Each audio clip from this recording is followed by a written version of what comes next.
sœur Hermine. Amen. Chers frères et sœurs, bonjour. Je veux rendre grâce à Dieu aujourd'hui, une fois de plus, comme je lui rends déjà grâce tout le temps, parce que toute cette semaine, j'ai vécu des attaques. Jusqu'à ce matin, j'ai cru que je n'allais même pas venir ce matin. En milieu de semaine, comme tous les soirs avant de se coucher, on prie avec mon mari. Et après avoir fini de prier, mais je ne vous dis même pas ce que j'ai vécu. Comme si quelqu'un était venu s'installer là. Ça me faisait tellement mal. Je hurlais. Je dis à mon mari, prie. Donc il priait déjà. Je dis, mais prie plus fort. Parce que plus il priait, plus ça faisait mal. Quand il a arrêté de prier, il m'a dit, tu es libéré, tu es délivré. Je sentais encore plus la douleur. J'ai commencé à confesser mon identité en Christ. J'ai commencé à confesser ma foi en Jésus-Christ. Je dis, Seigneur Jésus, que je suis de toi. La maladie, la douleur ne peut pas siéger dans mon corps. Ce corps appartient à l'Esprit de Dieu. Et plus je priais, plus ça faisait mal. Plus cette chose qui était dans ma poitrine, qui était venue pour arrêter mon cœur, appuyait encore plus fort pour me faire taire. Et plus il appuyait, plus moi je criais encore plus fort. Je revendiquais mon identité. Je rappelais à cette chose qui j'étais, enfant de Dieu, mon identité en Christ. Je disais, le corps là ne lui appartient pas, ça appartient au Saint-Esprit. Et c'était suite à la prière que mon mari avait fait avant qu'on se couche, parce qu'il avait prié une prière forte, et cette prière n'a pas arrangé le royaume des ténèbres. Donc j'ai continué à revendiquer, et à un moment, je me suis assoupie, je me suis endormie, et je me suis réveillée peut-être 5 minutes après, il n'y avait plus rien. Alors, il me dit, ça va? J'ai dit, oui. Tu es encore mal? J'ai dit, non. Donc, je me suis levée le matin, je suis allée travailler. Je travaillais très tôt ce jour-là. Et ce matin encore, je me suis levée, j'avais mis mon réveil pour le culte. Quand je me suis levée pour lire ma parole, une chose est venue se coincer là. Impossible de sortir du lit pour m'asseoir. J'ai dit, je l'ai réveillé, j'ai dit, il faut que tu pries encore. Il a commencé à prier. Plus il priait, plus ça m'appuyait, ça montait là. Je lui dis, pousse-moi de telle manière que je puisse m'asseoir et que je lise quand même ma parole. Donc il m'a poussé, ça m'appuyait encore plus fort. Et tout ça, c'était dans le sens que je dois me taire, je ne dois pas lire la parole. Et ce matin, je devais lire Ecclésiaste 4, du verset 9 au verset 12. Donc il ne voulait pas, qu'il parle de l'accord de la Trinité, l'accord comment? Donc l'accord à 3 fils, vous voyez, je pême les mots. Donc je devais lire ça ce matin et il ne fallait pas que je lise ça. Mais sauf que moi j'avais décidé de lire ma parole, j'ai continué à recommencer à revendiquer mon identité, à prier, à dire à cette chose que je sais que tu as, c'est l'œuvre de Satan, tu sors de ma vie, tu déguerpis maintenant, parce que je sais qui je suis. Et c'est parti de suite. Et je me suis levée. J'ai lu ma parole et tout est parti. Je me suis levée, je me suis préparée, je suis venue au culte. C'est pour rendre grâce à Dieu, pour dire à Dieu qu'on voit vraiment qu'il est là. Je sais qu'il est là, mais là, frères et sœurs, dès que vous sentez quelque chose, appelez le maître. Appelez le maître, il agit, il ne demande que ça. J'ai dit, Saint-Esprit, mais mon cri de ce matin était, Saint-Esprit, viens à mon secours. Voilà mon cri, viens à mon secours, viens m'aider, viens me soutenir dans ce combat. Le Saint-Esprit est venu de suite. Il a dégagé la chose qui me gênait. J'ai dit, je ne vais pas appeler les pasteurs. Moi-même, j'ai reçu l'esprit là, l'esprit d'autorité. Je vais combattre cette chose avec mon mari. Et le Saint-Esprit a agi avec nous. Nous étions 3, l'Esprit de Dieu et nous 2.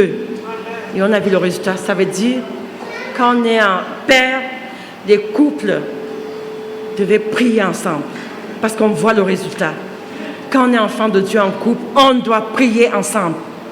Parce que je vous dis, je vous parle, je ne peux même pas expliquer. Mon mari peut dire ce que j'ai vécu, mais on a cru que c'était fini. Mais je hurlais comme un enfant, mais avec la prière, tellement j'avais mal. Je croyais que mon cœur, c'était fini avec moi. Mais nous 2, plus le Saint-Esprit. Chers frères et sœurs, qui est en couple, prions ensemble avec nos époux et nos épouses. Je vous assure que c'est des bombes. Ça déménage. Amen. Amen. Amen. Le fait de vous tenir la main quand vous priez, ça dégage Satan et ses agents. Peu importe l'esprit qui est venu, peu importe sa force, je vous assure, ça agit. 2 fois dans la même semaine, on l'a expérimenté. On n'a pas appelé qui que ce soit. On a appelé le Dieu. On n'a pas appelé la créature de la main de Dieu, mais on a appelé le Dieu même. Il est descendu avec nous deux, parce que nous sommes un, mon mari et moi. Et on a dégagé Satan. Et on continuera à le dégager. Peu importe qui l'enverra, il nous trouvera. On l'attend. Amen.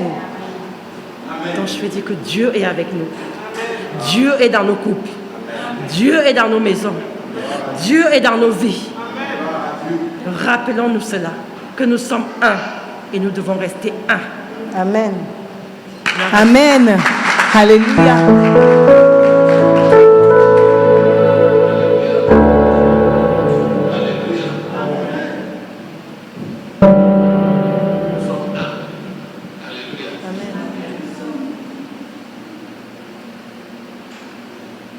La prière, c'est le dialogue entre deux esprits.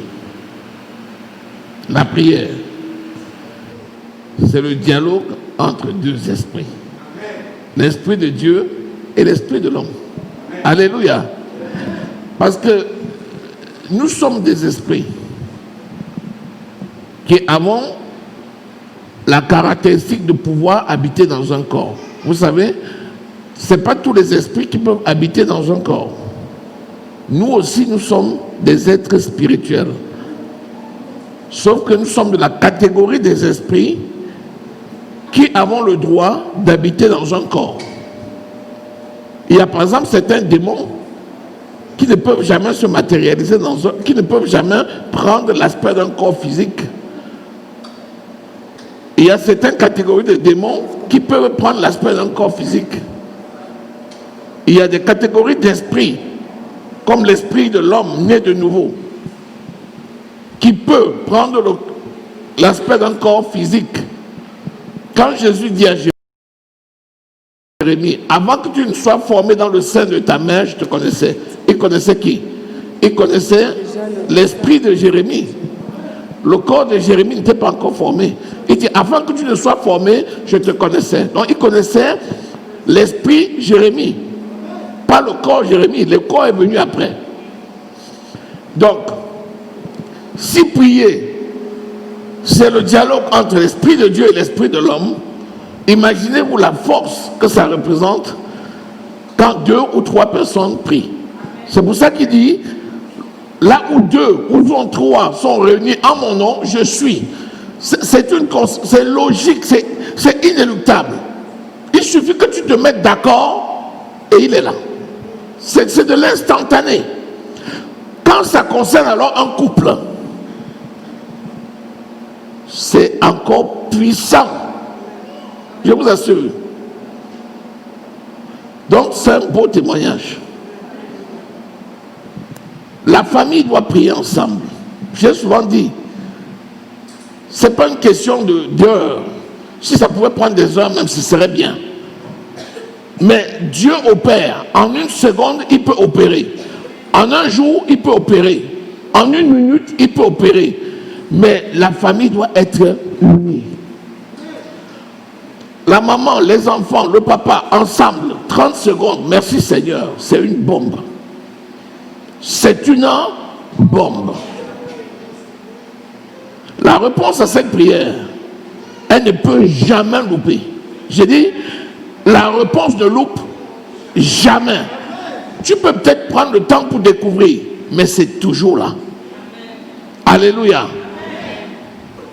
Que le nom de l'Éternel soit glorifié. Ça, ce sont les clés. Hein. Ça, c'est vraiment les clés.